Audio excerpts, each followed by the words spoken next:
Good evening, salutations, everyone. Thank you so much for joining me on this special live. I've been wanting to have this person on for a while, especially ever since I started my channel. This is a privilege to have this person to come up and do this with me. So I had to make sure I have my bra on to come before you and make sure that we have a time here. I know that you going to enjoy this interview as well as I. He is a award-winning content creator and author, and we're going to discuss all the things, his content, and how he just became this YouTube phenomenon. So, without further ado, once I get through this intro, we're going to be in the presence of the Scotty by Nature.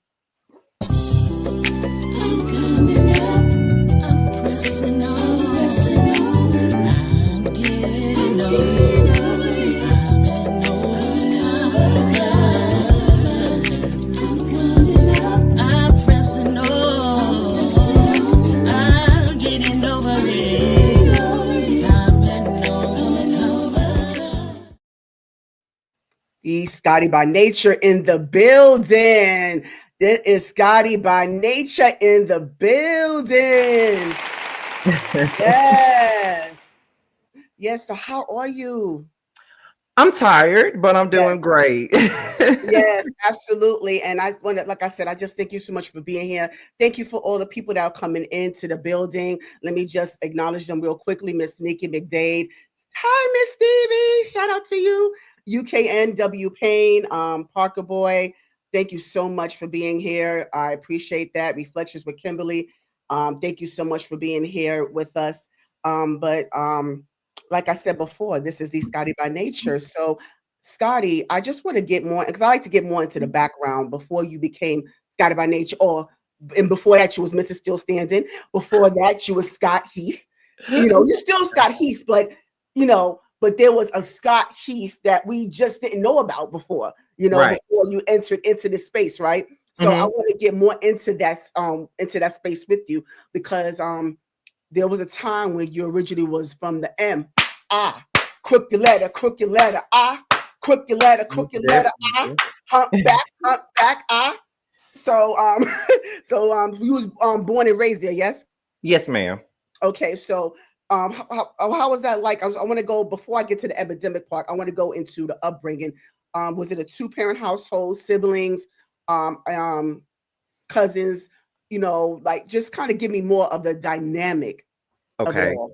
So growing up, I grew up in the house with my mom, mainly my mom, my sister, and my stepdad. And then my brother was born when I was like 11. He was Oh, born okay.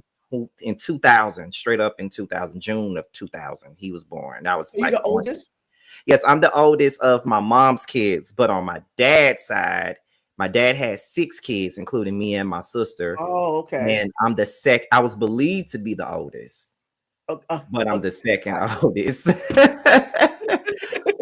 Yeah. So yeah, and it was mainly I mainly grew up with like I said, my mom, my sister, and later on my brother. And then we didn't have many cousins that was our age. Like a lot of our cousins, Really? I'm yeah, surprised. I would think you have a bunch of cousins. like I have a bunch of cousins on my dad's side, but I didn't grow up with my Got dad's side. okay. Duly Yeah, noted. Okay. I didn't Mhm. really get to like have a relationship really with my dad's side until I was in my early 20s. But Oh, yeah, because so I would be around them from time to time, but I didn't grow up with them.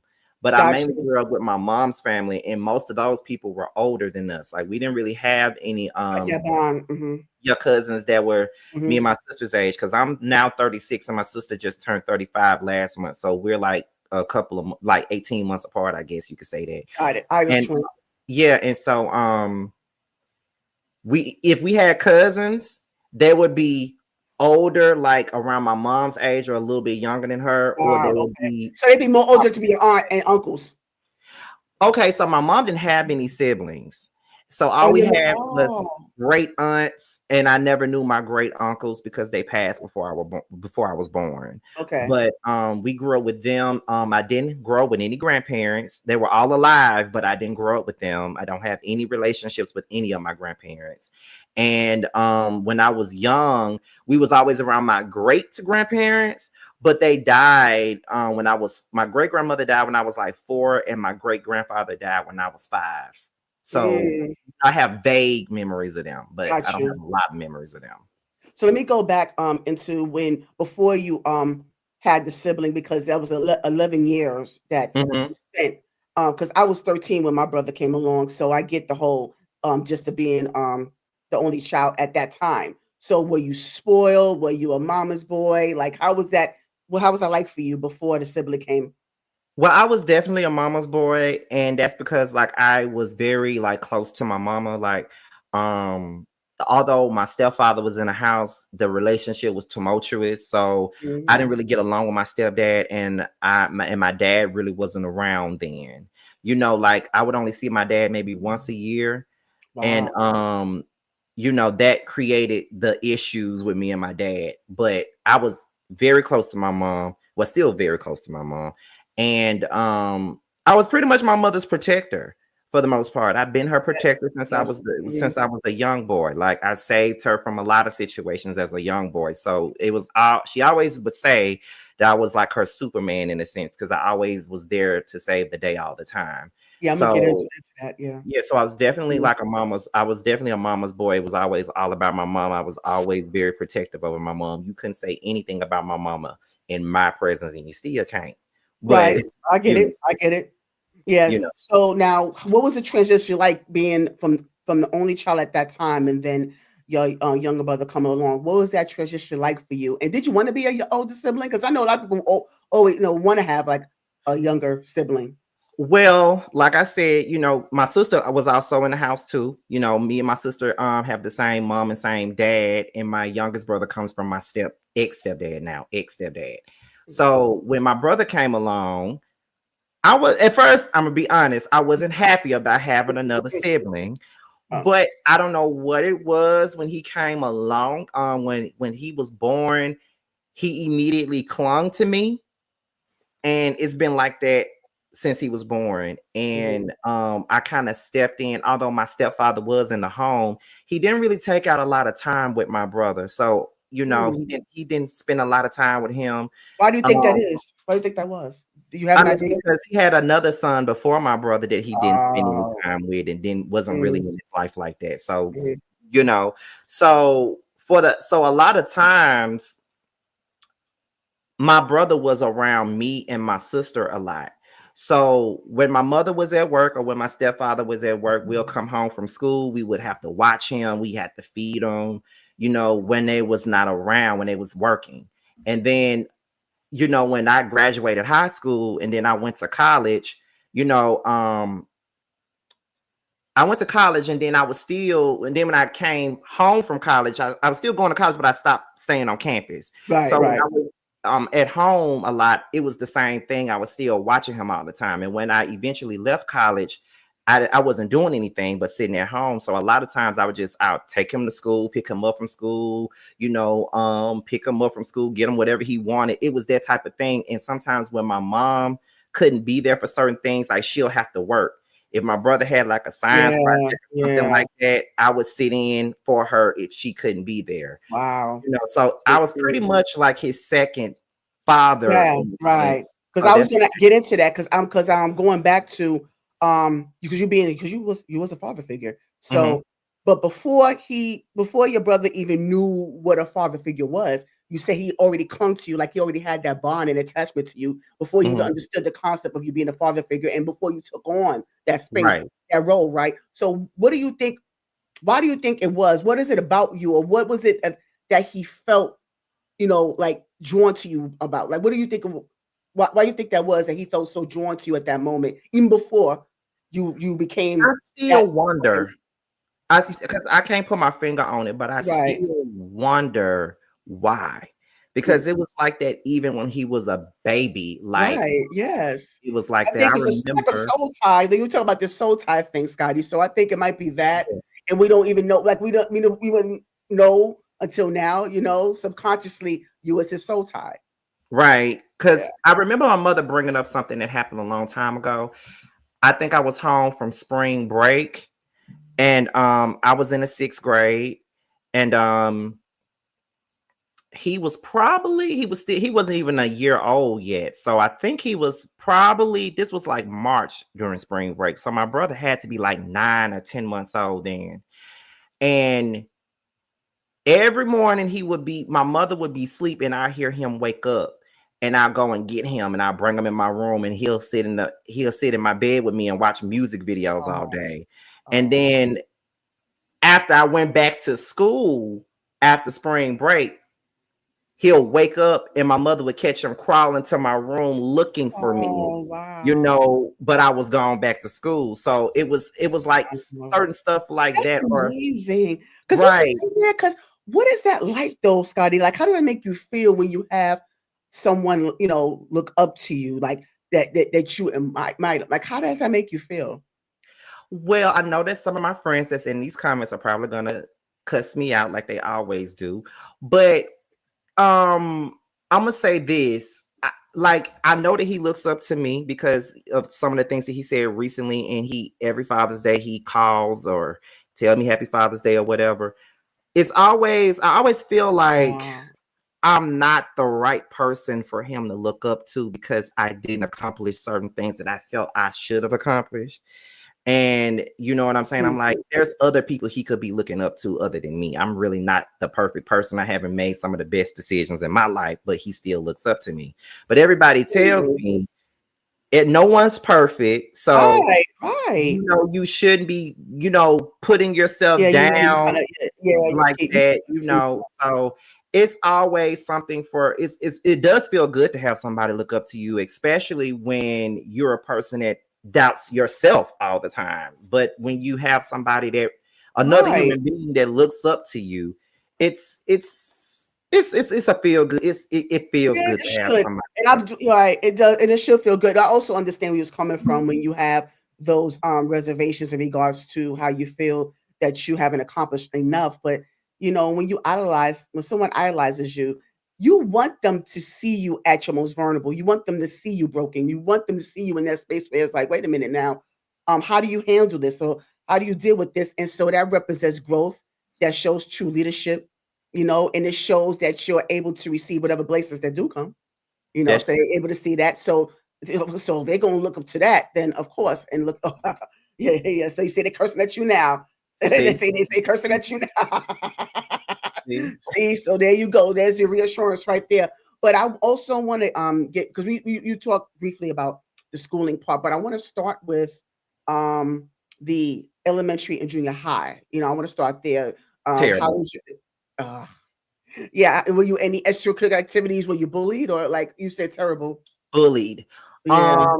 I didn't go into like any extracurricular activities. I did want to be in a band real bad. I wanted to be in a band A so lot of bad. people like to go do the band, yeah. Yeah, because I love music, and my mother bought me a saxophone and everything, and I was gonna play the saxophone and all that. But it was like I was taking general music and couldn't read music, so it was kind of like, why am I trying to be Right. in a band and I can't read music? But that was the only thing I wanted to do was be in a band because I love music so much. But that didn't happen. However, other things that happened from like grade 4 till about mm, maybe like grade 9, I was bullied. Mhm. Um, and it was one of those terrible times. It was terrible. Like when people look at me or when they talk to me, if people notice me, I don't really look people directly in the eye like that. I still don't look at people directly in the eye. I can't look at people directly in the Let eye. me tell you something, before you go. I gotta say something. Uh-huh. I just wanna let you know that sometimes, all the people that think I was rude when I look at you in the eye, I got a lazy eye, okay? So sometimes it may Mhm. wander. So you may think I'm not looking at you, but see what it's doing. You see, it's right there. Yeah, It's right there. You see. So so if you think I'm not looking at you in your eye, there's a reason, and I can't control it. So right. yeah. But for other than that, I'm very shy as well. So I just wanted to I Yeah, would I make don't look at away. people directly in the eye, and because, like, growing up in school, like, I can remember a lot of instances that happened, like, I've had, like, chocolate milk thrown in my face and don't know Oh, why. I remember mm, sitting in the gym by myself one day listening to my Walkman because I love music, of course, like I said before. Probably was listening to some Boys to Men album or some, Ice Cube Wu-Tang album or something like that, yeah. sitting by myself, and all of a sudden I get slapped in my face, and then five other boys, and then I get held down by the same guy that hit me, and five other boys come and take turns punching me. Um, let me see. I remember going to the bathroom using a urinal, and one of the guys that used to pick on me, I'm using the urinal, he gets behind me and humps me from behind, What? and things like it was things like that that would happen. They What? tormented me when I was in school. Like, they did terrible things to me. Or, for example, I remember being sitting down in English class in the seventh grade, and you know how people back then would pass notes around when we had Yes, notes. yes. I get a note handed to me, and I open it, and there's mucus in it. It's like stuff like that that would happen, and I never could understand, what did I do? Why y'all don't like me? Why are y'all bothering me? Why are y'all Oh my picking on God. me so hard? Mm. And it wasn't just guys. Sometimes it would be girls, and I had to fight a girl off of me, Right, right. because she followed Self me, and defense. Yeah.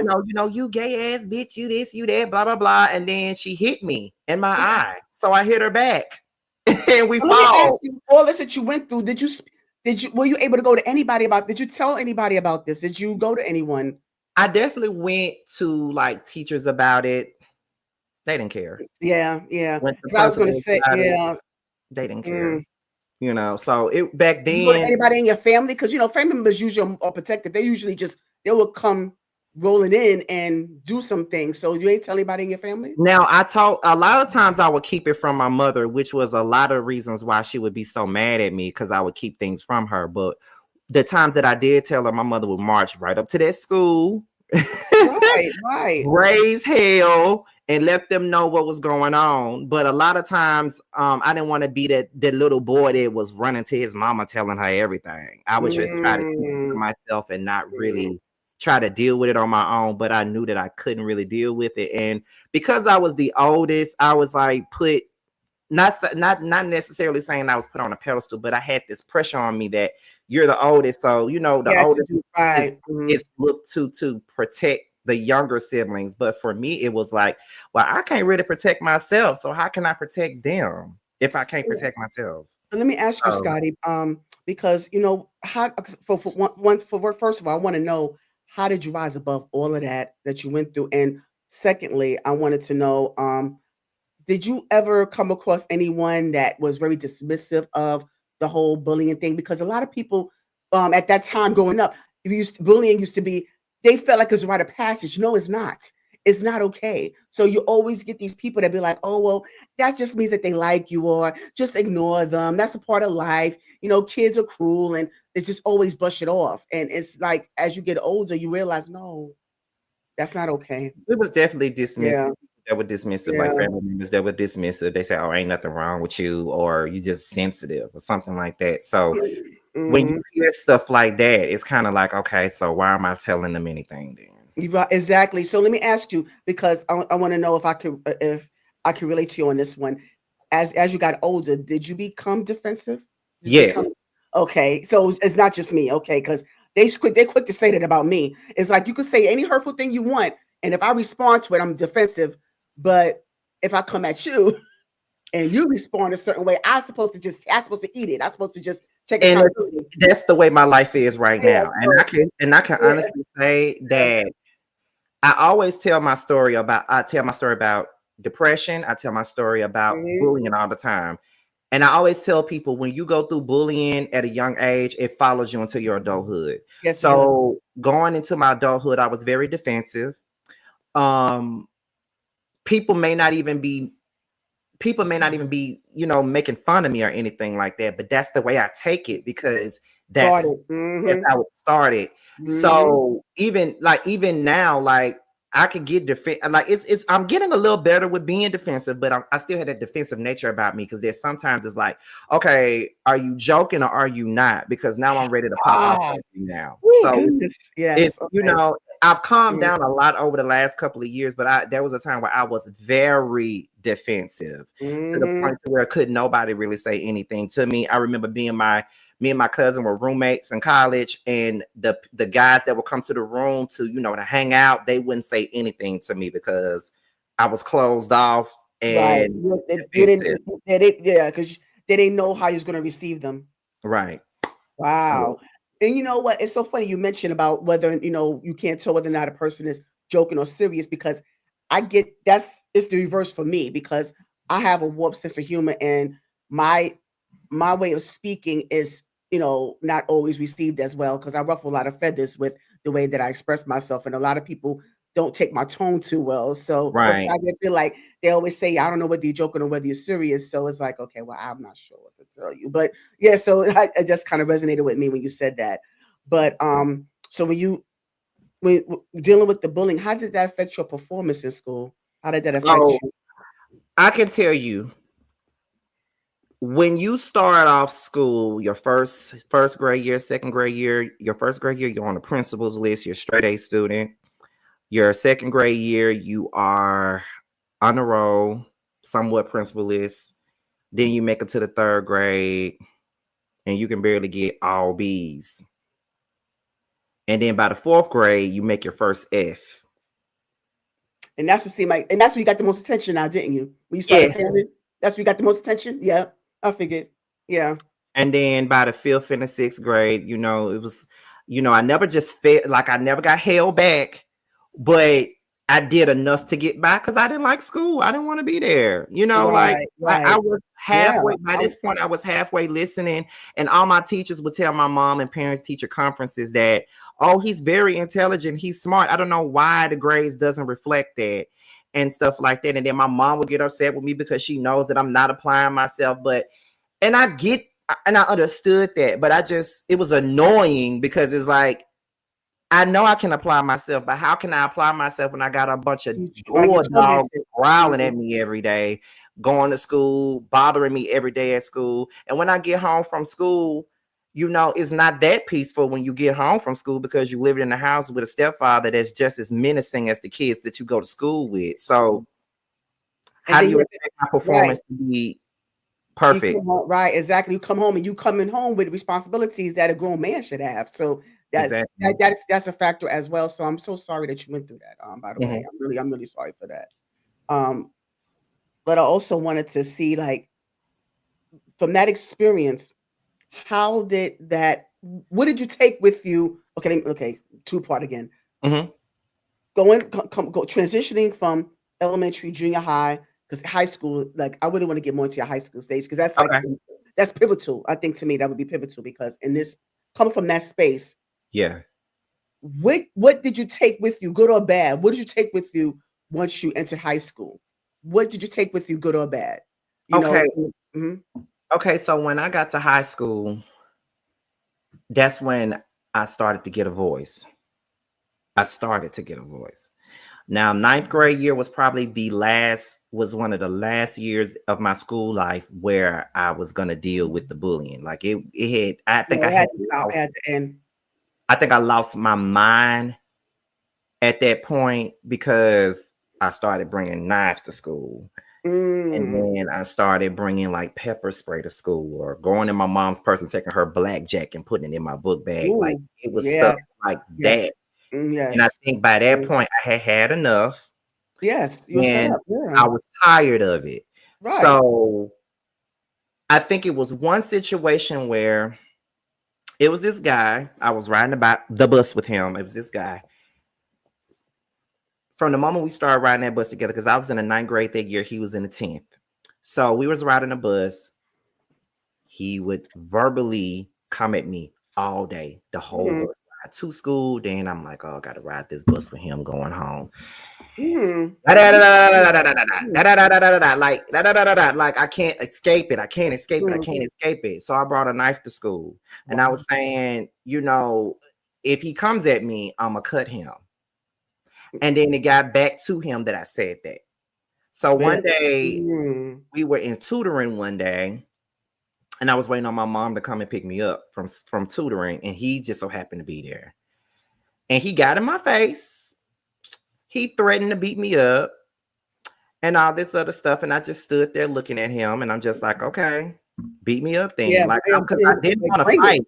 Right. Didn't want to fight him at all because I've never just been no fighter. Am I Right. But afraid if you to had fight? to, you would. Yeah. Am I Yeah. afraid to fight? No. But I didn't want to fight him. Because I just want him to leave me the fuck alone. Like, oh, I'm sorry. I just Right. want him to leave me Right. alone. Mhm. So he just stood in my face. He screamed at me for a good 30 minutes. I beat your Minutes, ass. 30 minutes.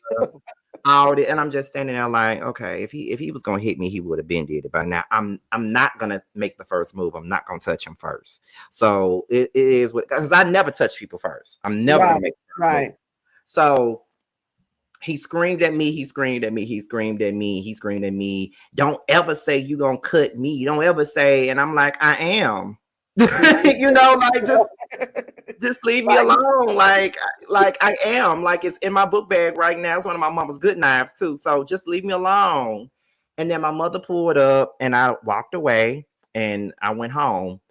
And from that point, I didn't see him anymore. So that reminded me of an incident in the 7th grade where this same guy was not that guy, but the same guy that sent me the note with the mucus in it. He was another Mhm. guy that would constantly Yeah. bother me and bother me and Right. bother me Right. until I blacked out and kicked him in the nose that day and made it bleed. Mm. And he tried to fight me after school. Mm. But y'all bothering me. But then when I respond, it's a problem. Like, Problem is, of course, of course. you know. So that situation in the 9th grade with that guy, where I said I was gonna that I brought the knife to school for him and stuff like that. I said, okay, Scott, you losing it, because it was to the point where I had told my mom that I wanted to drop out. I was Mm. ready to drop out of high school at that. Mhm. I was 15 when I told my mom that. I said, I don't want to go back to school anymore. Like, I'd rather drop out Right. and get a GED. I don't want to go back. Mm. And of course, my mama wasn't having it. So I said, because I said I don't want to deal with this anymore. Like, I don't want to constantly deal with this. I want to kill myself. I don't want to go to school. Like, I'm tired. Like, every time I go to school, I'm scared to walk in big groups. I'm scared to walk into a big group of people. I go the other way so I can avoid big crowds of people. I don't like walking by myself. I Right. barely have any friends. I don't want to deal with this anymore. So we got into the 10th grade, and I told myself on the first day of school, I looked at myself in the mirror and I said, I am not going to deal with this year. I'm not dealing with it this year. I promise you I'm not. And I didn't. You couldn't shut me up. Mm. Yeah. I was extra defensive, though. I was Yeah. extra Mhm. Right. defensive. Like, you Right. could say nothing to me. I was going to black out on you. Students, teachers, the whole nine. I blacked out on everybody by that point. But then, it's kind of like more people started to like me because I started black. I don't know what it was. Like, more people started to like me then. Like, I started getting more friends and stuff. Mainly Yeah. I don't know. female. It's like, yeah, it seemed like you do get more respect when you have more bass in your voice, you pump out your Yeah. chest, so I guess they respect you more for that for whatever reason. I mean, Mhm. but why do you think, like, what do you think about that? What is your perspective on that?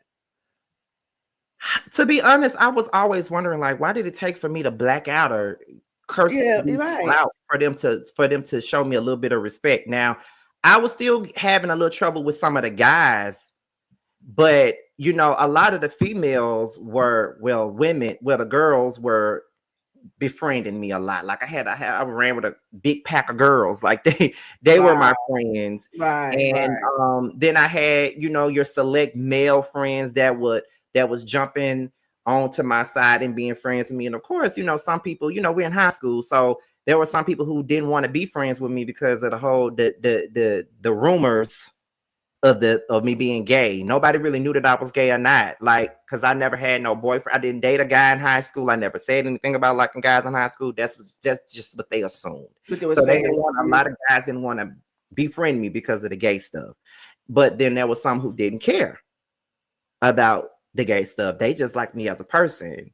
Right. So by the time I got to senior year in high school, I was like, could nobody shut me up by then. By the Right. time I And I got to think the that's 10th what it grade, was too. Right. I yeah. think as you gotten older, I think they understood what they were not able to get away with when it came to you. And I think that's what it was too. I think that when you were younger, they was able to walk all over you. You didn't have a voice, like you said, and they just knew they could continue to get away with whatever they was getting away with because no one did anything. You didn't have that support system. But then as you gotten older, you're like, wait a minute, this is okay, this is not the way it's supposed to be. This is not going to go down the way it's going to go down anymore. I'm fed up with this. I have to take a different approach. And so once you did that, and once you let them know or you made it clear what they're not able to get away with, Mm-hmm. that I think to me, that definitely resonated, with them and say, okay, let me be this person's friend. Let me play it safe and be this person's friend, you Right. know.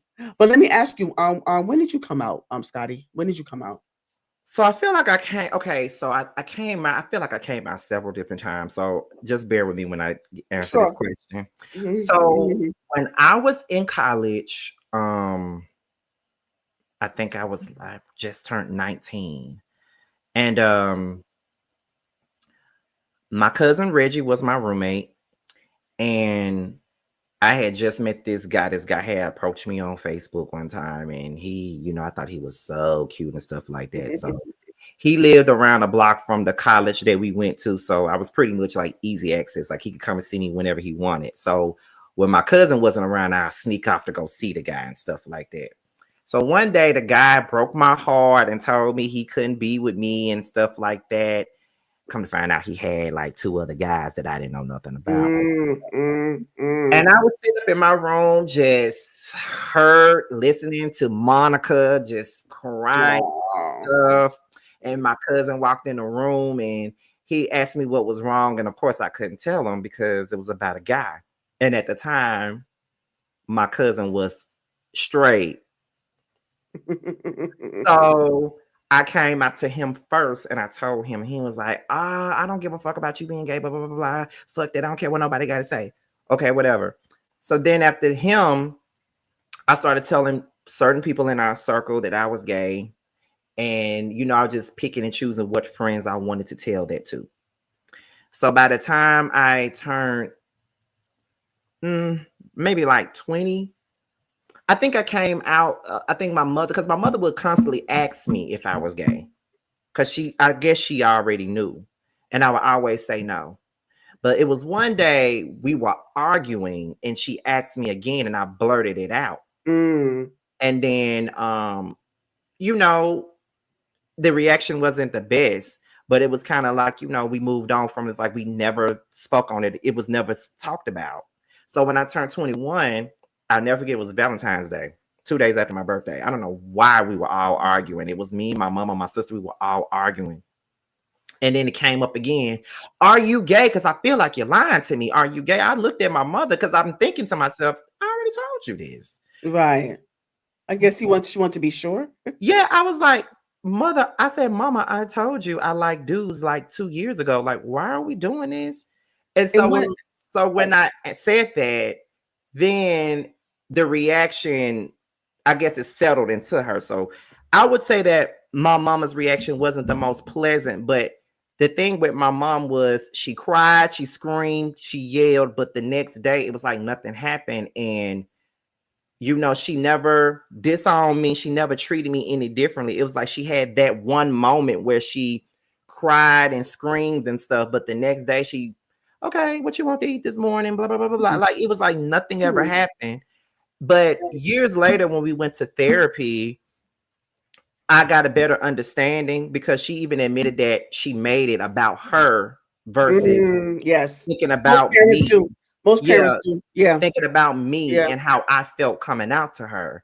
Yeah. And They think it's their fault that you made you they made you that way. yeah, she thought she did something wrong. And all this other stuff. And then she went on to say that she had an uncle that was gay.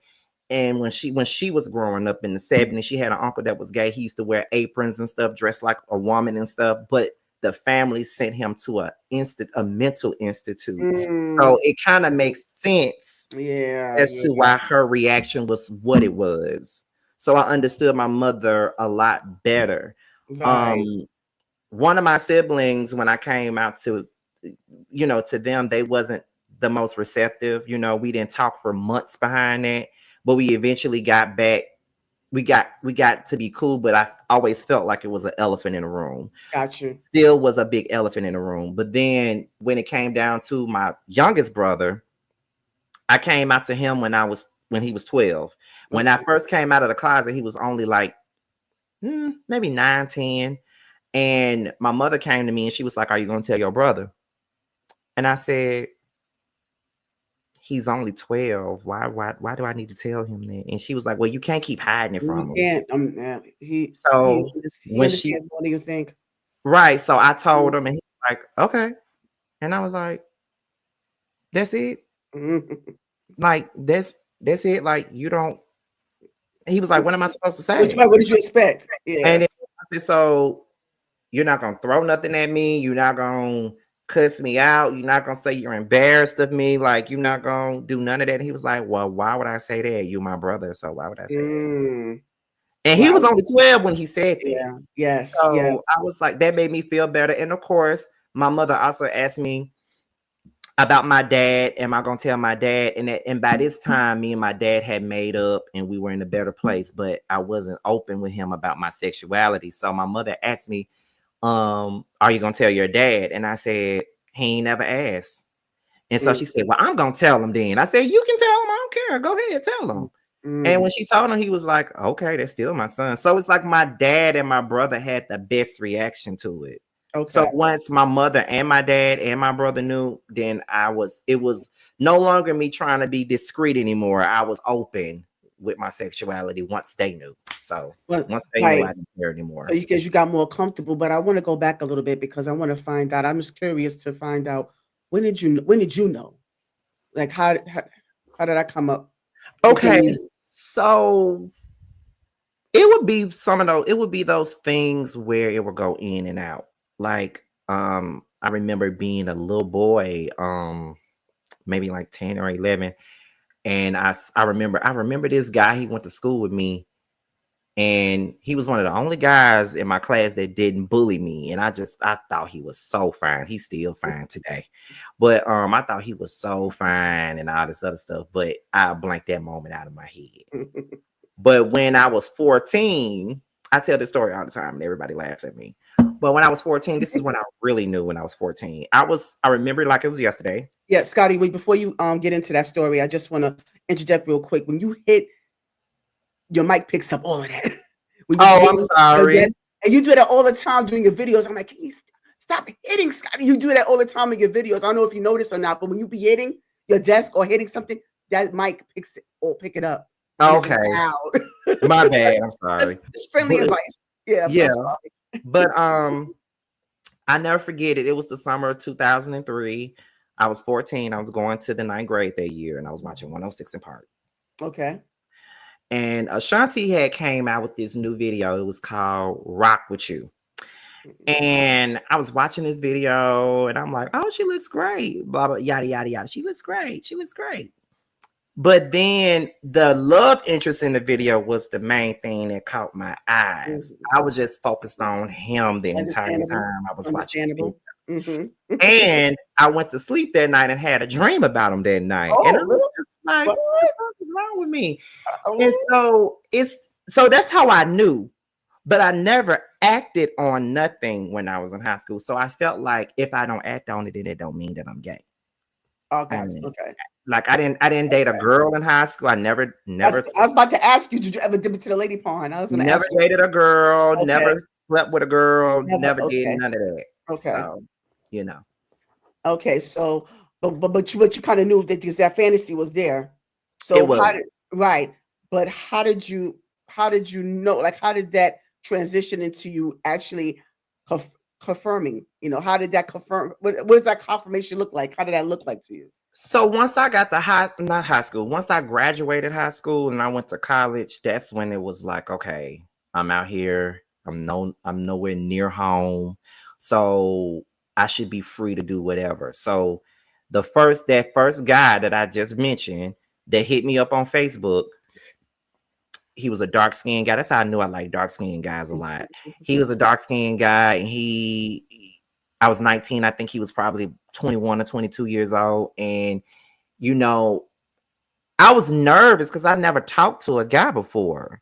Mm-hmm, mm-hmm. So I was like, well, what's the big deal? Blah blah blah blah blah. So he came up to the school to visit me one day, and he had my phone number. And I went outside, sat in the car, talked to him, and then he kissed me. And I had never kissed anybody before, so he kissed me, and that's how I knew. Then I said, "Oh yeah, this is what I want to do. Yeah, whatever." So Mm.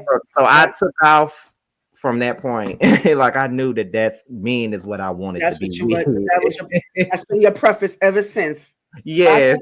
Yeah. Thank you for sharing that, Scotty. hmm Yeah. So I'm gonna go back. What college did you go to? I went to a community college in Mississippi. I went to the school called Hines Community College, and I majored in journalism. Okay. And I was about to go to Jackson State University. I was about to transfer to Jackson State, but of course I fucked up in school and I wasn't able to go. Oh. Yeah. Yeah. So from college, what did you do after college? What did you get into? Okay, so I'm gonna be honest. When I went to college, it wasn't because I wanted to go, because I did not want to go to college. Mm-hmm, mm-hmm. I know that's something that my mother wanted. And I knew that my mother wanted to finish college herself because when my mother was pregnant with me, she was in college. So she didn't get to finish. So we were in Okay. college at the same time. When Okay. I went to school, she went back to school. She got her master's and her Wonderful. bachelor's and stuff, but I didn't finish. My sister finished, but I didn't. So I went to school and it was like, I'm just going just to be going. Like, I just really don't want to go. Like, I'm tired of school. Like, I've been tired of school for the last Yeah, it was just the 17 years. expectation. Yeah. Yeah. So cause I stopped going to class, then I started dropping courses. And then at first I got Mm. on academic probation. So I was still able to go, but then I got on academic suspension in May of 2010. So I was like, well, I ain't going back, whatever. So once that happened, I really wasn't sure on what I wanted to do. Mm-hmm, mm-hmm. I just knew I wrote and that's what I wanted to do. I wanted to write. And I like to commentate on things. And I'm 21 years Like old. what? Commentate on like what? Things like what? Like back then, Facebook used to have the notes feature. So I used to write about whatever I was dealing with at the time. And then one day I stopped writing notes and I just started taking my Canon camera out and I just started doing blogs. So I Oh, okay. started doing that on Facebook first. So that's what I Okay. was doing. And Okay. then I started getting noticed locally. Like I'd be at the mall, and then there'll be people that say, "That's that boy that do them Facebook videos." I hear them in the mall Wow. saying it. So people Hmm. locally knew who I was. So I remember one of my friends was telling me, "I think you should move to YouTube." And I'm like, "I'm not going over there so they can drag me. I ain't going over there." Blah blah blah. So this is a year after they told me to do that. So now it's 2010. I'm 21. I ain't got no job. I'm just making like I'm doing mix CDs for Doing people. whatever.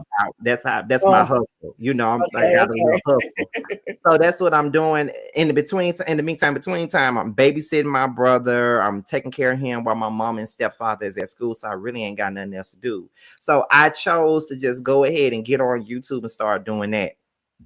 And so once I did it, I never stopped. And Okay. I Oh, so it continued to started from here. write. Okay. Because I'm just a little bit before you ease into that YouTube space. Before you get into that, real quickly, I just want to kind of insert this because I want to know the time that you started taking on the household responsibilities because you mentioned that your mom and your stepdad were working, going to school, and you had to take on the responsibility of caring for your siblings and going to school. So you had your own full plate. Because I always wondered, did you ever feel any level of resentment? I did. Okay, because I was hoping that you be honest with me about that, because not saying that you don't love your family, but you just, I just feel like it's not fair for you to or anybody to take on the responsibility of an adult as a child. Even though I know there are times as the older sibling, or you have to learn how to do certain things, because of course you got to be domesticated at some point. But I just feel like for you to be put in that position, Yeah.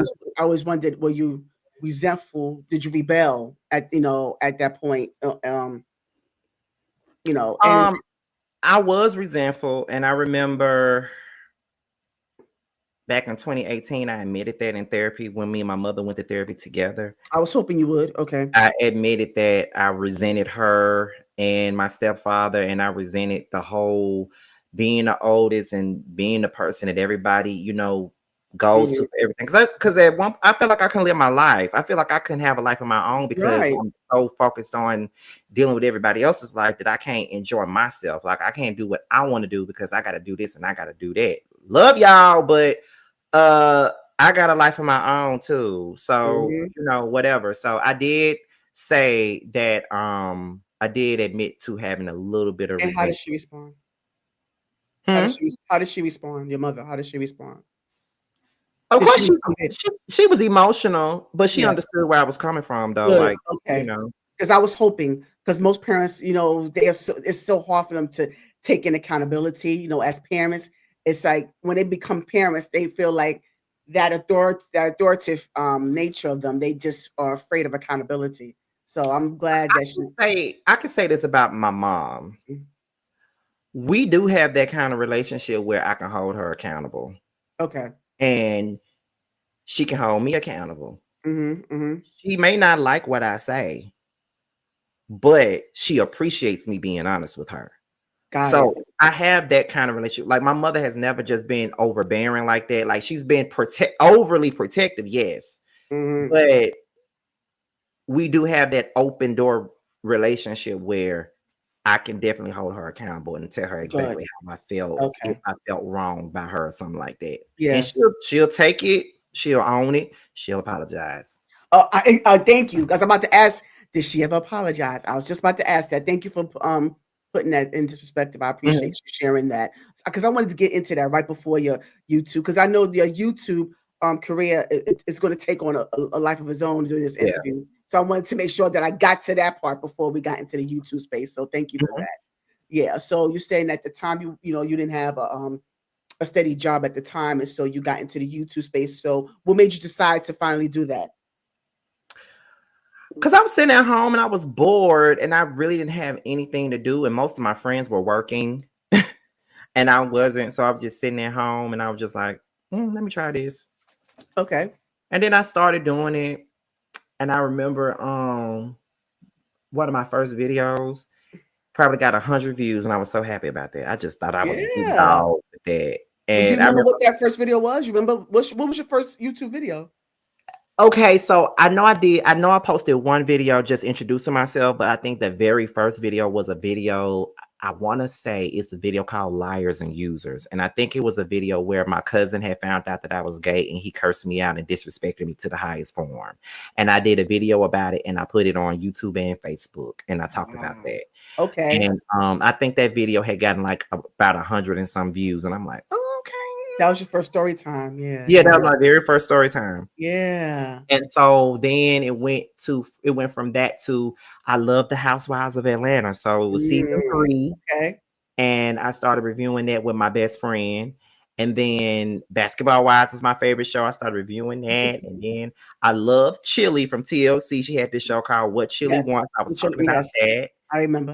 I And I remember. loved Brandy.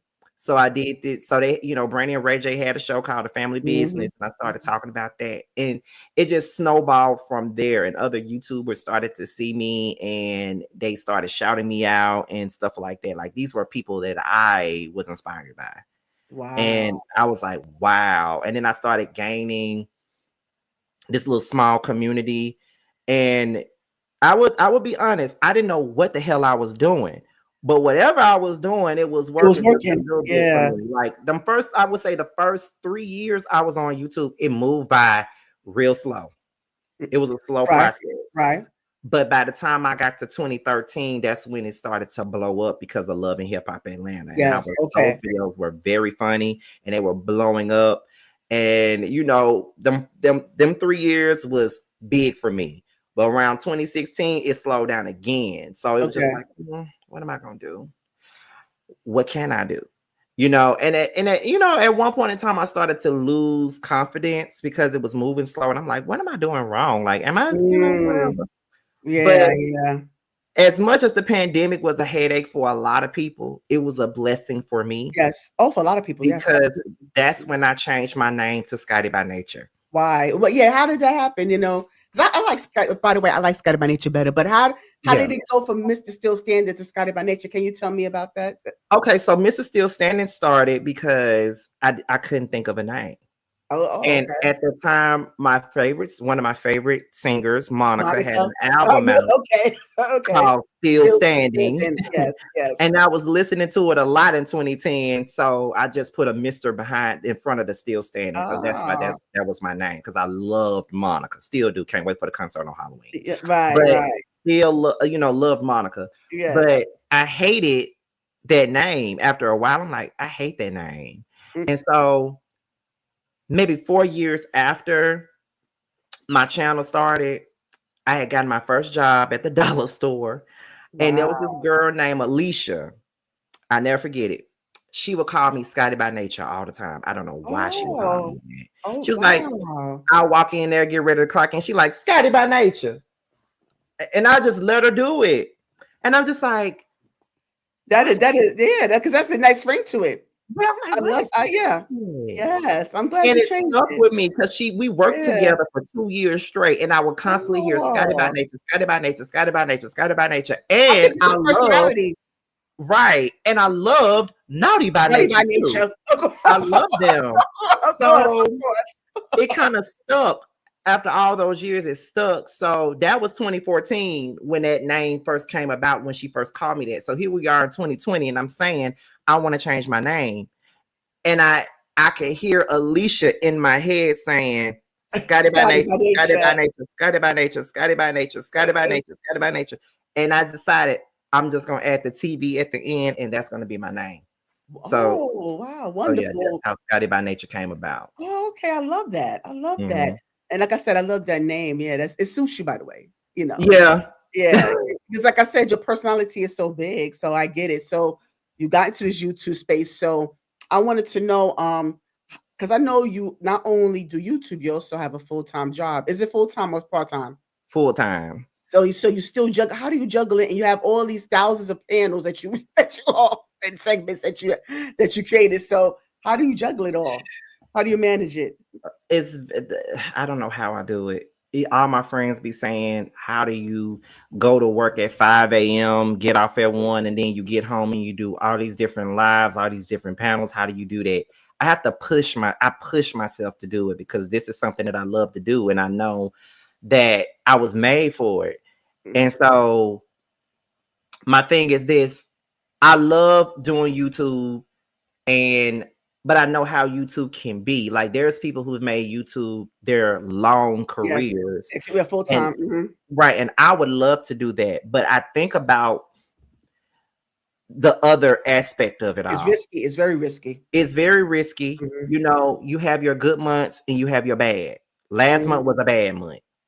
That's why this check that I'm finna get next week ain't gonna be that great, in my opinion. But you know, you have your goods and you have your bads. Over the summertime, it's real slow sometimes. It gets really good over the fall and the winter and spring months, but the summertime, some about it, it's slow. Mm, And I think about my job as much as I hate it. I have insurance. yes, I have medical, dental, yes. vision. Mhm, Um, I have yes. 401k, I Yeah, have life mhm, insurance policies, I have all of that. So I think about that stuff, and yes, that's why I keep my job. I don't absolutely. want to, but that's why I Yeah, keep my job for now. Now, if I was making the kind of money that I would love to make on YouTube, I probably wouldn't be working. right, of But course. you know, this keeps me afloat, and it you know, kind of affords me to do whatever I want to do sometimes. But you know, it's nothing wrong with having more than one thing of income. There's nothing wrong with it. Well, absolutely not. So I'm gonna get so Scotty, you know, his main channel. He also has, whether you like it or not, he also has a panel where they review the Chasing series, Chasing the Chasing Atlanta, Chasing Dallas, the Anything Chasing on Reality, Chase? Chasing Reality, Chasing Yeah. Reality, right? And then also I missed this segment, by the way. I'm wondering if you are going to put it up again.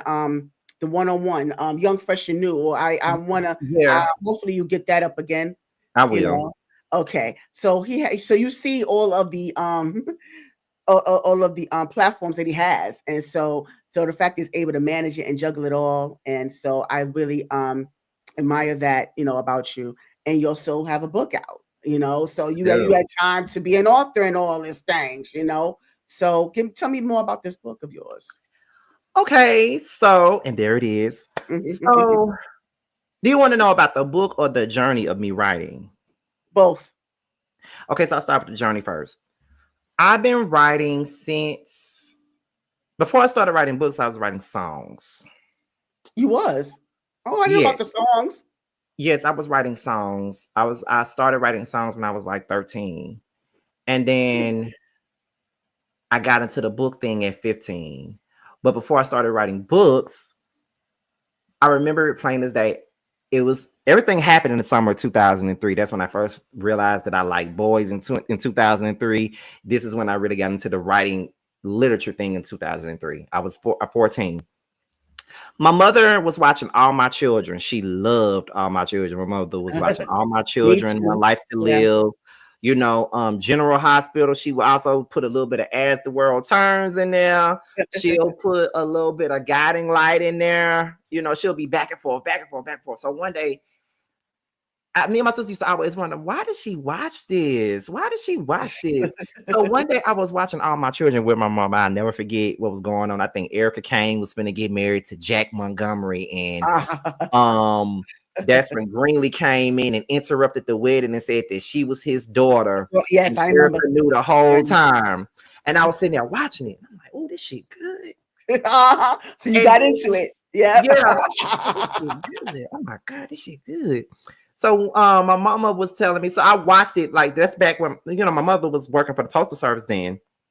So back then she would get off of work around like 12, just in time for All My Children to come on. So I would sit there watching it with her all summer. And my mom was like, now tell me what happened. But then again, don't tell me what happened. I'm watching on SoapNet later on tonight. I said, okay. So I'm sitting there watching it. And I was like into it. Then when Michael Campius got murdered and stuff, I was really into it. So I started going to so that's when I went to high school. That's the year I started ninth grade. So I was only looking at All My Children, but then I got wrapped up into I was looking at my mother's soap opera digest magazine.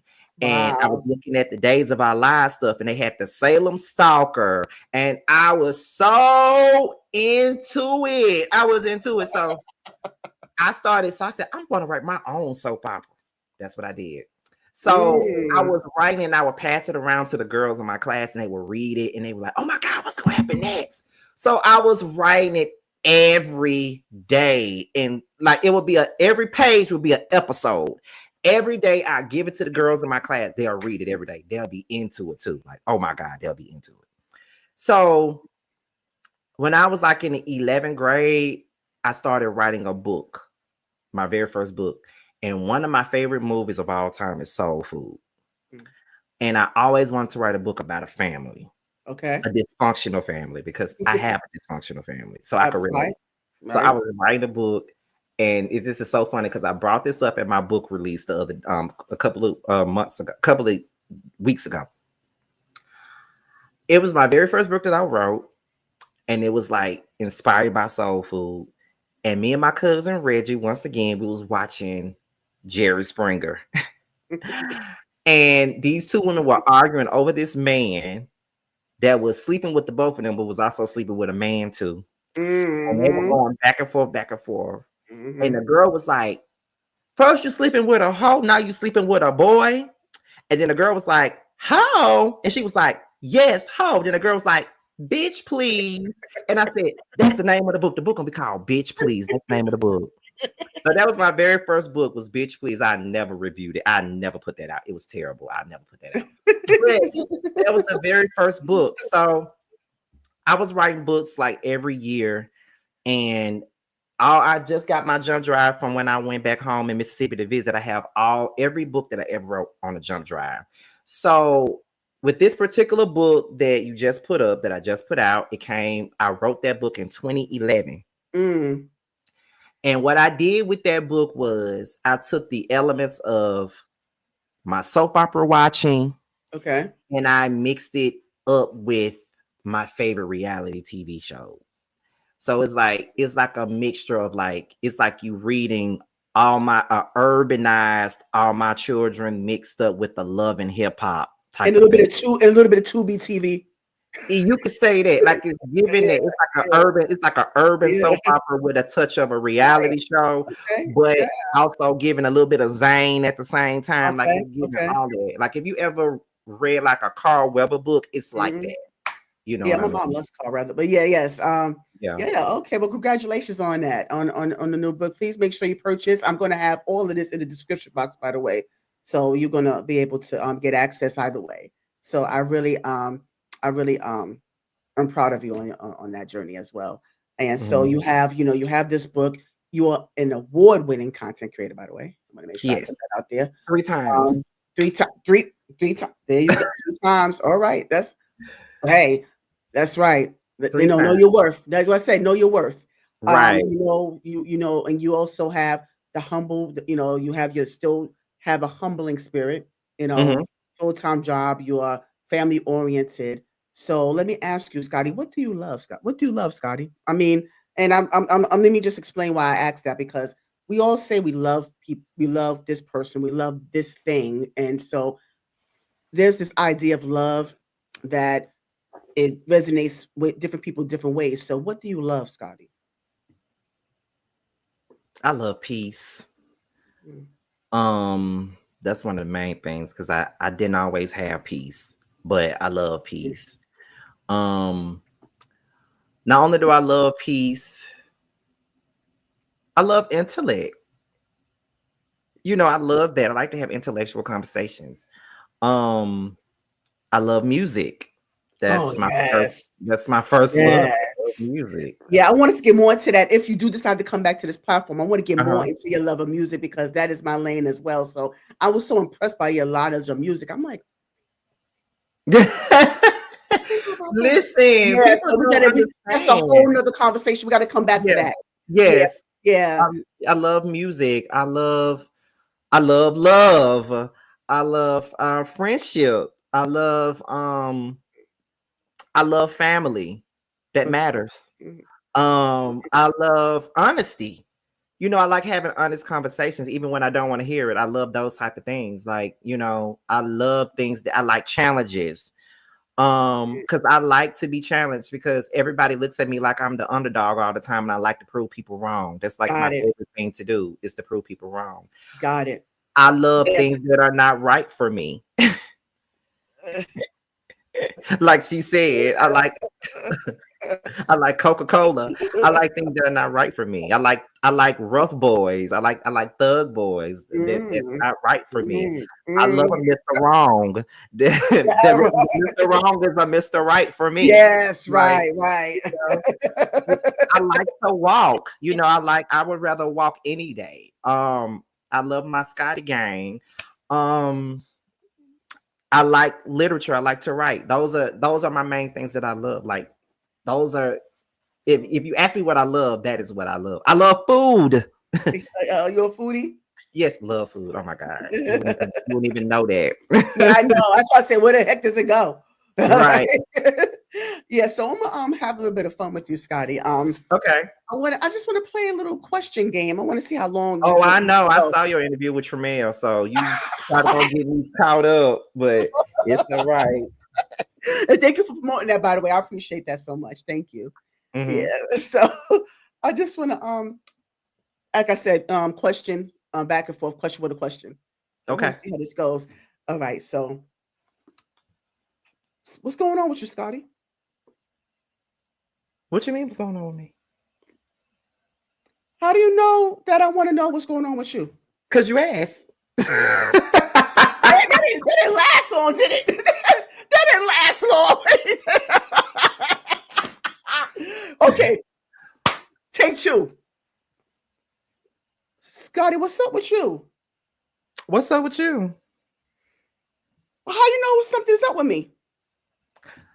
How do you know something is up with me? What makes you think something's up with you?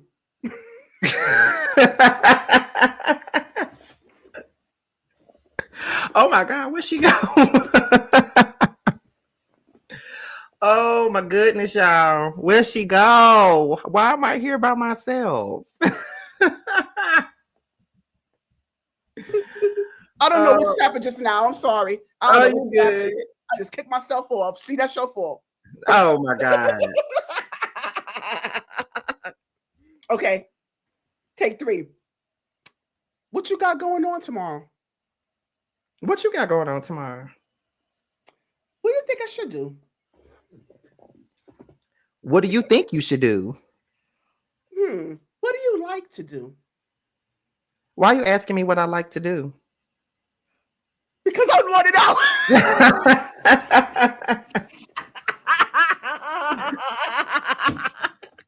Sure, how about that?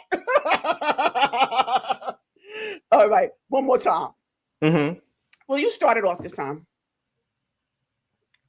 What's the deal with you? Why you want to know what's the deal with me? Because I want to know.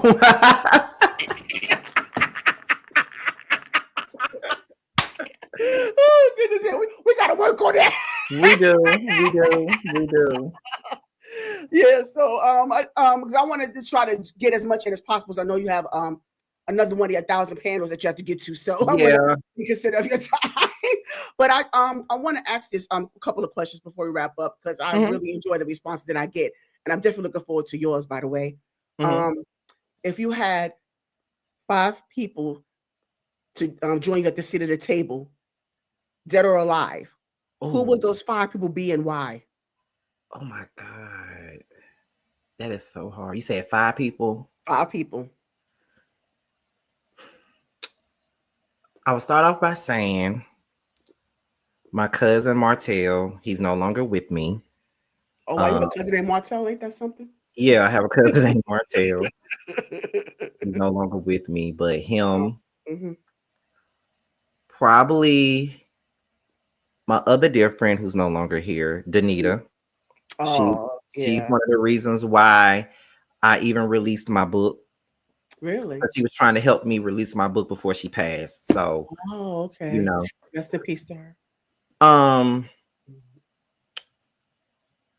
Probably my cousin Reggie because he's been around for everything in my life. So I would probably involve him. Um,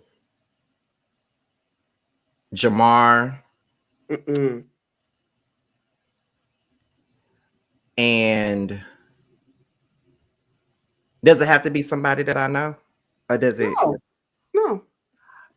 And probably somebody just said it, K Michelle. Okay. That was that 5 you said your cousin, your best friend, Danita, K Michelle. You have one more. I said my cousin Reggie too and Jamar. Oh, okay. Oh, right. Okay, sorry. Mhm. Yeah. Did you say why? I don't remember you saying why for Jamar. Well, because with Jamar, he was one of the first people that I befriended on this YouTube platform. We started around the same time. He's been a very good friend to me. I've never had to question his loyalty, never had to question his friendship. He's one of the reasons why I'm in Atlanta now. Mhm. And it's always been me and him ride or die. Although we have a big group of friends with us at this point in time of our lives, but it's always been us all the time. So he always have to be in there. Um did I say why? And K Michelle, just because that's my favorite, Yeah, one of my your favorite favorite people, and artist. she reminds me Yeah. of myself. So let me ask you, who would get the big piece of chicken and why? Out of those 5, Yeah. oh my God. Martell, because he loved chicken. And he would probably make me give it to him. Uh, he would just take it. He would just He'll grab it. He just would just take take it. it. He'll just take it, and I'll be like, "Okay, Martell, whatever."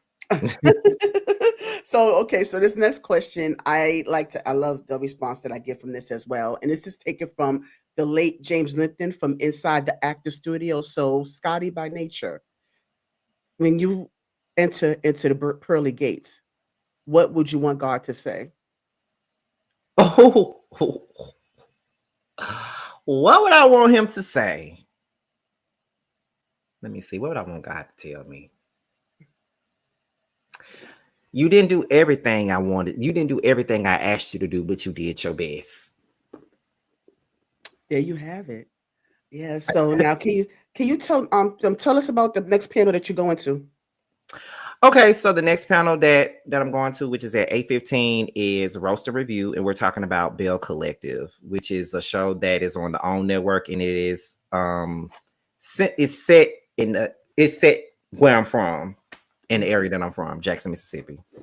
And so can you tell me or tell us the viewers, what do you have going on in the present that we haven't discussed in the near future? Can you give us more Oh, what wait a you're minute. doing? I just knew you was gonna give me them questions that you gave Tremel with the whole is it this or this? What would Yeah, you choose? I was going to. You I was going. can. We You still still can't. can. Or we still. Yeah, Oh, because because I wasn't sure. we still got some time. You can. Oh, okay. That's why I try to switch it up. Oh, I'm sorry. Yeah, you Okay. can. We got Okay. time.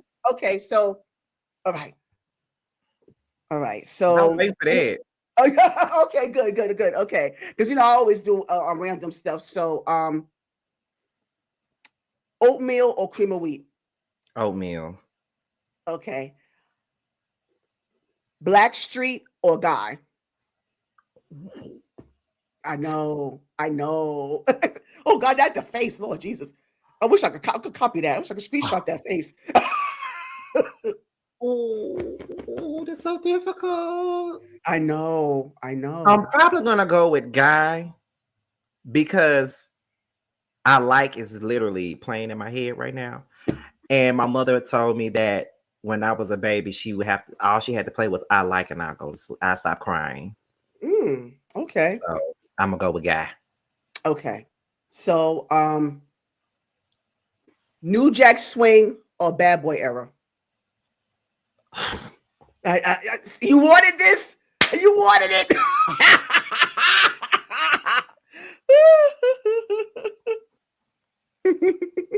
I should have just let you end this interview. Um, Come on with it. Come on with it. It's just and it's just for just this moment. It could change tomorrow. oh, I know. I know. I'm gonna go with New Jack. Oh, That you was a trying to? hard one though. I know. I know. Sorry, not sorry. But anyhow, anywho, I'm going to give you some more. All right. Okay. So Donald Lawrence or Ricky Dillard. I don't even know who them people is. Oh, you don't do. You listen to gospel? I'm sorry. I don't listen to a lot of Oh, gospel. okay. Okay. All right. Outside I'm sorry. I'm sorry. He's like, of Kirk Franklin or Dottie Peoples or some stuff yeah, like because that's what. Okay. Okay. you know. I don't know a lot of gospel like that. Okay. Got it. Okay. Mhm. So, Jagged Edge or 112. I saw.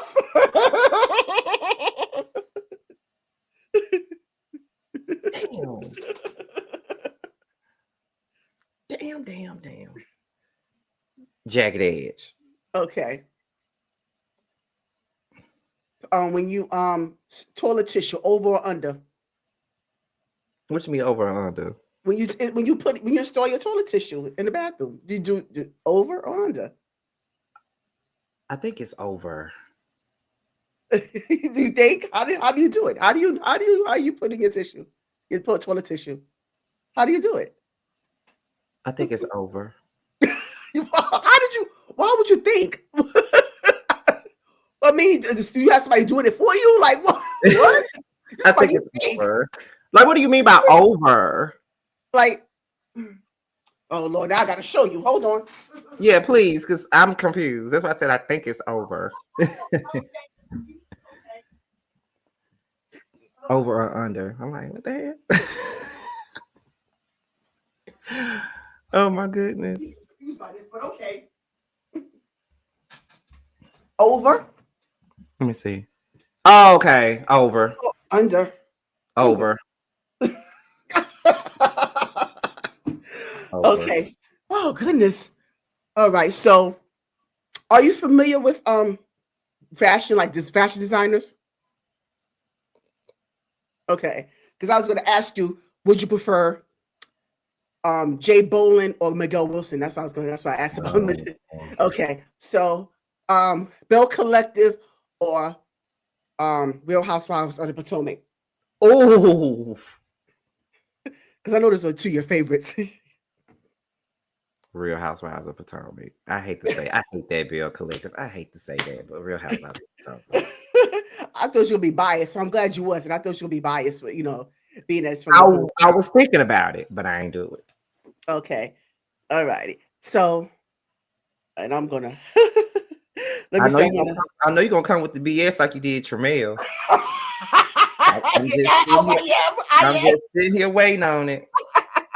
am. I am giving the real tea or Jamar. Oh no, I plead the field.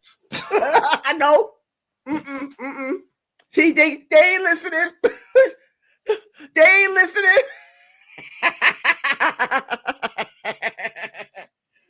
They y'all ain't here. Y'all ain't y'all. Oh my god. Oh, they ain't here. You gotta choose one, Scotty. You gotta choose it. I'm sorry. This on me. Don't kill Scotty. This is on me. This is on me. Oh my god. I'm just gonna say Jamar because I've known him longer. That's all right, Scotty. But you did the damn thing. You did the damn thing. Yeah, so I really want to let you know how much I appreciate you blessing the platform with your presence. I really, really sincerely appreciate this, Scotty. I really hope that you had as much of a time that I have. I did. Appreciate it. And so I hope that you, like I said, because there's so much that we haven't covered that I really want you to come back for. Because I also the reason why I wanted to kind of get more into um your mom and and what she went through and what that dynamic, and I'm glad you brought that up. And when it came to family therapy, because this month is domestic violence month, Yes. and so I know you shared those circumstances as well on your platform. So I Yes. wanted to get a little bit into that as well. So Oh, I appreciate absolutely. that. But can I say Yeah, one thing? sure. One more thing before we go. Mm, Um, I always give these people their spotlight all the time. I do. mm, mm. And I'm just gonna give it to them right now. And those people, besides Jamarcus, is a part of this group, is Sure. Carl, Tremel, Nikki, um, Keish, Tiffany, and Shannon. This is a big group of friends of mine. And it all kind of began because of my friend Danita, who we will be celebrating later today. Okay. And I really appreciate all of them for everything that they do. Especially Carl and Tremel, because like Jamar, they were a part of me coming to Atlanta. And not to mention I can't forget about Bando either, because he's a big part of my life too. So Yes. everybody that I called out, including Bando, is a big part of my life, especially my Atlanta life. And if it wasn't for them, I don't know what kind of life I would have out here. Yeah. So How was it for you, Internet? How was it for you? it's great. I think that the change of scenery was definitely needed. And Okay. I feel like I'm at peace. I'm just gonna be really honest with you. The last couple of years that I was in Mississippi, I knew I didn't want to be there no more. And the only thing that was holding me back was really me. I could say that my family was holding me back because I didn't want to leave them, but it's really me that was holding me back. I Okay. made the decision, so I had to, I got to take that blame for myself.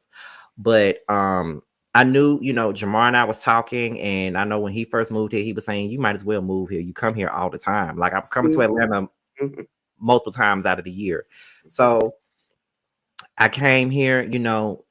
Jamar and Carl and Tremel, as well as Bando, they were all very instrumental in my move to Atlanta. And I appreciate them so Yes. much. I really do.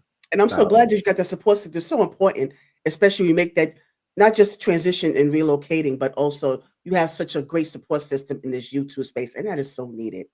And it Yeah. just like y'all have a camaraderie with each other. Y'all feed off each other. Y'all are so you have a family unit here, and so I really admire that as well. So I'm so glad that you were able to kind of come into this space with me. And like I said, I really want you back in this space because there's so much. I think it's so much we have to cover, so much more Yeah. ground to cover. So I really am glad that hopefully I'll be in your algorithm. Help your algorithm. And so Yeah. I yeah, hope so because you know how YouTube can yeah. be. YouTube can be real funny. Yes. So, also, while you're here, Scotty, can you please, in your own Scotty by Nature way, can you please encourage the people to like, share, and subscribe? So if you're watching this and you're watching it, please go ahead and like, subscribe, and share to Faith is the Substance. Just as well as you gave me a chance, give her a chance. I am always delighted to work with different YouTubers, whether they're big or small. So give everybody their things. So give her things because she's the reason why this interview even happened. So give her things and subscribe to her channel and watch her other videos as well. Please. Hey, thank you so much, Scotty. You have any final words? Mhm. Well, first things first, as I said, I got this book, and I don't know if you noticed or not, so I have to go ahead and put this out here too. That I'm also on a web reality show now too, and it's coming out in December. Oh, I heard about So it briefly. Yeah. yes, it's coming out in December. They're starting the promotional things this month. So Wow. y'all are gonna see my real life, Okay. Yes. Yes. from my love life to my work life to my friendship life. You're gonna see it all on there. Whatever all the questions that you had about my life, you're gonna get it on this show. Really? What made you decide to do that, Scotty? Well, at first I wasn't going to. Okay, let's be clear. I did not want to do a reality show at all. I was always against it. I was like, man, I ain't gonna do no show. I ain't gonna do no show. However, Dominique, who was a part of Chasing Atlanta, I remember him telling me, you should try out for a show. You should try out for a show. You should do Chasing, or you should do this, or you should do that. And I actually did, I wanted to do Chasing, but then there was another show that reached out to me. But then, it was kind of like a thing where I would just be supporting a friend of mine that was already on the show. Got it. So this show came about, and I was more comfortable with it because of the different names that they called out that was going to be on the show. And, I felt like I'd be more comfortable with this particular group because they're all around my age. I know most of these people. I probably didn't know maybe one person, but I knew everybody else, and some closer than others. And I was like, okay, I'll do this. And at first I had my apprehension about it because I'm like, sometimes these type of shows make people look at you a certain type of way when they don't Right. understand that it is entertainment and that's all it's supposed to be. But I'll never forget the very first scene I did. We was at this restaurant in Jonesboro and we were filming outside, and I was so nervous, trying not to look at the camera. I kept doing my hands like this and all that, just nervous. Like the first Nervous. scenes, Right. I was Right. nervous. But the more I filmed, the more I got really in tune with it. And now I enjoyed filming it for the most part. Glad Good. it's glad it's pretty much over with now. Okay. Only thing we're Okay. doing now is picking, doing maybe shooting like a pickup scene here and there and Okay. all that. But we're pretty much done with it. And I can say that most of this show is centered around me. I can say that. Okay. I did a So you lot got of filming. promoted. Okay. Are you I gonna did a promote lot of it? filming. Wow. So Okay. So we got it. Okay. So we got to do some promotion here. Yeah. When the time comes. Okay. Okay. yes, the We can name of the do that. show is because I'm allowed to say the name of the show Okay. now. So Okay. the name of the show is The Scene Atlanta. That's the The name of the show, The scene in Scene Atlanta. Atlanta. It follows 6 different people. You have me as a content creator, then you have a rapper, you have a creative director, you have a person that is a nurse but owns a spa, you have a singer, and you have all of that going on. And like I said, for me, my entire story is really everything that was going on with me at that time, from Got me you. working on my book being out. I even did a scene with my publisher. That's just how real it was. Like, Okay. Good. like Okay. talking about my book. I'm talking about my mental health. I'm even revealing something that I hadn't even revealed to my mother yet, which I have to soon, so she won't watch it and catch it on there. Yeah, But wow. I reveal one of my darkest secrets on there. And like I said, you will see my life, everything about my life. Wow. Okay, I'm looking forward to that. You know, I'm not really a reality person, but yeah, I think I'm gonna have to become one. It's a good show, I must say. Yeah, I could see. Okay, I definitely got to promote this. Yeah, but thank you so much for sharing that, Scotty. I really appreciate that. And thank you so much for sharing because I wanted to make sure, like I said, I wanted to cover, kind of at least get a foundation so, kind of get a better feel of who Scotty by nature is. And I know you shared a lot, on your platform, but I hope that I'm able to get more into you. I want it to be You more into you as can, a person. Yeah. because I like to do interviews.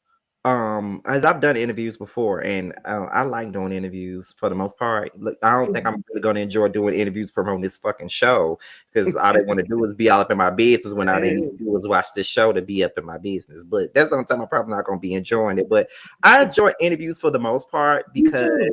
um because I'm very open, so it's nothing that I won't talk about. Yeah, I see that, and I appreciate your transparency, Yeah. and I think a lot of us do too because it's just because I know this is cliche, but you are going to so many people going to identify with you. There's so many people Mhm. that going to identify with your story, and then you just don't realize how much of an impact because you ain't realize how much of an impact you had on your brother. So can you imagine the impact that you have on all these other people in the masses that you communicate with on a regular basis? So Yeah. yeah, so I'm so glad you kept it going. You kept it going for so long, so I just want to congratulate you on everything. You know, And on the 27th of this month, we'll make 15 years on my YouTube channel. really, So wow, yes. So year 15 has been very busy. wow, congratulations. Thank you. I Yeah, appreciate it. and that's why I said it makes me more honored to be in the space with you. I really appreciate that. And I'll also before you go, I just want to also ask you as a new content creator who didn't even expect to be in this space because I'm not even a camera person. I don't like to Mhm. have my voice. I just been, I'm still kind of getting into the groove, but what advice would you give me, in this space right now? I'm gonna tell you like I tell any other new content creator that comes into this space. Do it because you like to do it. Don't allow the numbers thing to really get Mhm. in the way because sometimes we be focused so much on numbers and that really kills it for content creators. And I'm saying it as a person that was focusing a lot on numbers at the beginning. You Mhm. Yes. know, because sometimes when my numbers wasn't the way I wanted them to be, I would get It's discouraged and I discouraging. didn't Yeah, want to do it discouraging. anymore. Yeah. But the because I was gonna give this stuff up. I was gonna get by the time I hit my 9 or 10 years, I was getting ready to give up YouTube. I was like, ain't nobody watching this. I'm not making a lot of money off Mm. this shit. I'm Mhm. just gonna give it up. But it took something drastic to happen. And it was like one of those it was one of my moments where I was deep into depression and really, really not feeling myself and was ready to end it all once again. And I don't know what it was about that moment where I was ready to end it all, but it was like I really I was like, I have so much other stuff that I have to do, and I want to do this. And Jamar and I actually came together, and that's when we started doing the prelude and stuff like that. And that was one of Okay. the things that put me back into the groove of really doing it. So once the pandemic hit, I hit the ground running, and the more I worked, the more the people came. People will come. You just got to make sure you put yourself out there, continue to put your videos out there, make connects, make relationships with people because relationships and connects are very important. And that was partially why I was able to continue on because I did have those people in my corner. The people like the Ashley Millers, the Scorpion shows, the Forest Roxes, the people that was doing the same thing that I was doing. They was in my corner. And just like they was in my corner, or the Bunny Blues, they was in my corner. I became that person that was in other people's corner that was coming up, like the Jamie That's Me's and the Simply Sakinas of the world, and the Giving You the Real Teas and the Josiah's world people of the world. I became Yes. that the same way that Bondi Neal was for me. I became Yeah, that for them. see that impact. That's what So I was going to. I was talking about that impact. yeah, so Yeah, I yeah. became that for Mhm, them, and they can all tell you that they be getting mad with me because I'm so damn humble. They feel like I should be mhm. talking my shit like everybody else, but you know, I don't, but it is what it is. But like that's my advice to you. Don't let it be a numbers game. Just do it because you Mhm. love it. And the more you do it, and you gotta be consistent. Consistency is the Yes, biggest key. If you're yes, not consistent, then why the hell are you doing it? So true. you gotta be consistent in whatever you do. Somebody gonna watch it. It don't matter if it's 200 people or not. Mhm, Somebody's watching. And mhm, you don't never know who's watching. Because for me, I didn't know who was watching me. mhm, Like mhm. I would probably tell you one of the first times that I realized that I had a bigger purpose and I still didn't understand it back then. This was early on when Candy's manager Don One tweeted me talking about my videos. This was in Wow, 2013. wow. He'd been watching my videos for years before I even met him. That's how I knew people were watching me. And then now I definitely know that they're watching now. But back then, that was one of the first things of people that I watched on TV giving me my credit. And Wow. so, just keep doing you because like for me, I don't be thinking that I'm that big of a deal. But then when you working with Right, people like yeah. Storm Monroe who Yes, taking me under his wing, or yes, you work with people like Armand who, whoever, yes. people, he Mhm, has a polarizing personality. People like him or they don't. But mhm. he was willing to work with me like so many. Tasha K follows me, like these bigger people like that I look to, that Yes, they like me, they follow me, they respect me and my work. So you will get that same thing. Just keep putting the work in and keep on doing what you do, and don't change for nobody, because there was a time where I felt like I needed to change for other right. people. And Yes, another thing yes. too with YouTube, and I'm telling you this because this is something that I Mhm. had to learn. The comments will be for you, and sometimes they Oh, will yeah. be Oh, brutal. yeah, Sometimes yeah. they will be brutal. Sometimes they don't even be on your YouTube channel. You might find Yeah. yourself on a message board. They'll post your Yeah, video. how They're do I gonna get here? drag Right. your ass. Okay. I Yeah. have seen some of the most hurtful things said about me. And Mm. that some of the these people don't know me. They see me for 1 hour on the live and they think they know me. Oh, yeah. But Mhm. they have said some of the most terrible things about me. But I had to sit in my shit and realize this. If I can get on camera and talk my shit about celebrities, reality stars, what makes me bigger than the program Makes you right, can't makes talk you about me? right, right. So if I can dish it, I need to be able to take it. So now I'm learning how to take it. And also, not even just comments. There can be other content creators Oh, yeah. that would Mhm, hate on you on the sideline, because mhm. I know that I had what I can I call them a content creator? Oh, God. I know that I had a generic ass blogger come at me crazy for no Mhm, damn reason, making video after video about me. mhm. And I didn't know that person. I didn't know nothing about them. And Mm. the sad part about it, I was actually, when I first seen them, I actually endorsed them. I thought they were funny. I thought that, when I first found out that Mm. they had a platform, I even, told people to go look at their platform only for them to come at me crazy. And say Scotty By Nature is boring and he's this and he's that, and he don't deserve those awards that he got. And they rigged them so Mhm. he can win. Like shit like that. Like, Wow. people, and I never responded to none of that. Never Wow. responded to it, never gave it a moment's thought, because at the end of the day, my channel is doing what it's supposed to do. And if I was so damn boring, nobody would be watching me. Yes, what's for you is I, for you. I wouldn't even be here for as long as I have been. So, Absolutely. long as you believe in you, your product, yourself, and your voice, you will be good. That is something that I had to learn, and that's something that I'm still learning. And that's something that I'm going to instill in you. Because if you don't believe in you, how do you expect anybody else to believe in you? You feel what I'm Facts, saying? Like I told you before, all of those content creators that was watching out for me, they get on my ass all the time when I speak down on myself.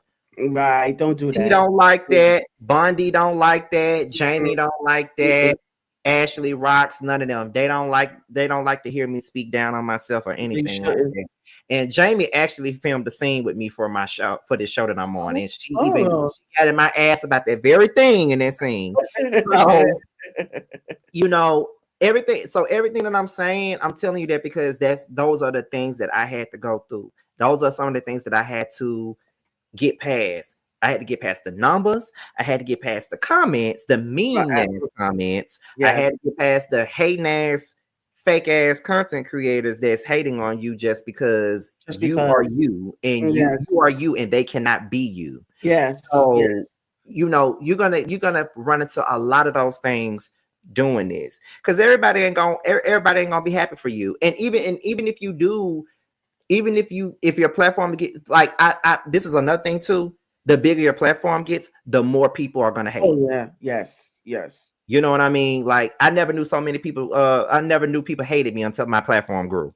So you know Mhm. that's just how it is. And some people really don't hate you. They just want to hate you because they feel like that's something that'll bring them Right, attention.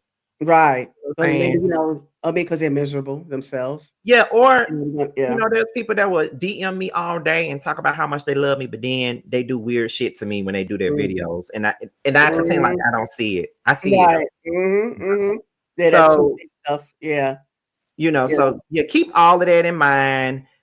Just do the content you want to do, and not do it just because it's trendy. Do it because you care about it and what you want to do. Because I'm even going through one of those things where I want to move into something that I want to do, and that's music. I want to do more music yeah, I know commentary. you mentioned that, yeah, you Yeah, mentioned that, so, and yeah, I'm going and I've been talking about it for over the last 2 years, and I'm really gonna do that. And I don't care who don't watch it. I don't care if it only gets 500 views. I don't care if it gets one view. yeah, right, I'm it's gonna what do you it wanna because do. that's something that I want to do, and that's a part of my life and my personality. Music is a part of my life, a big Yes, part. So why not talk about it? So I'm gonna do that.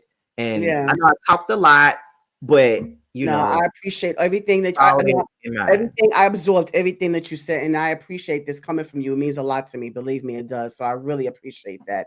If someone suggested that you interview me next, I'm like, I'm not that interested, darling. I'm not Yeah. interested. I'm like, yeah, it's like next time interview Faith. I'm like, I don't know if I'm gonna be that interested. You might lose subscribers, but but Oh yeah. my But thank goodness. you, PP. Thank you. Well, anyway, I doubt it. I've lost subscribers for smaller things than uh, that, like for things oh that my ain't even that deep. goodness. So it don't even matter.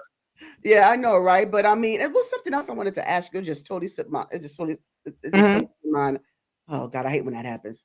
But but I Oh, thank you so much for like I said, all of this knowledge and all of the profound messages that you bestowed upon all of us, not just me, but for all of us. Thank you for just being the gem that you are, and I really do appreciate you just coming on and just blessing us, like I said, on my platform. So ladies and gentlemen, give it up for Scotty by Nature TV. thank Yeah. you. See you later. All right. Yeah, I want to make sure he doesn't miss his panel. So yes, that was Scotty by Nature in the building, and I thank you guys so much for being here and sitting through this interview. I really enjoyed it. I hope you did as well. And just I just hope that you. I know that a lot of you have followed Scotty from the beginning. You have, a lot of you are his day ones, but I still want you kind of to absorb the knowledge and just being able to understand more of where he's came from, where he's been, and where he's going right now, and just make that be not only a blessing to your lives, but also make sure that it's something that you or somebody else can aspire to. So I do appreciate his wealth of knowledge and him pouring into me the way that he did just now in regards to how to be able to excel in my platform as well, and not being able to focus on numbers, which I try not to, but I just want to make sure that I get as much support as I can. I still want to have as much as engagement as possible. That's why I try to come with the reaction videos and the live interviews, and just being able to offer myself in an authentic way. So I just really hope that that will be well received by you guys. And if not, that's okay too. God bless you on your journey. Shout out to Melody Cherie. So I thank you again so much for coming on, and please make sure you like, comment, share, subscribe. And in the meantime, until we meet again, Thank you so much. Thank you so much, UK and Wayne. I appreciate that. Thank you so much, Nikki McDade. I appreciate that compliment as well. Thank you so much for the encouragement. So until we meet again,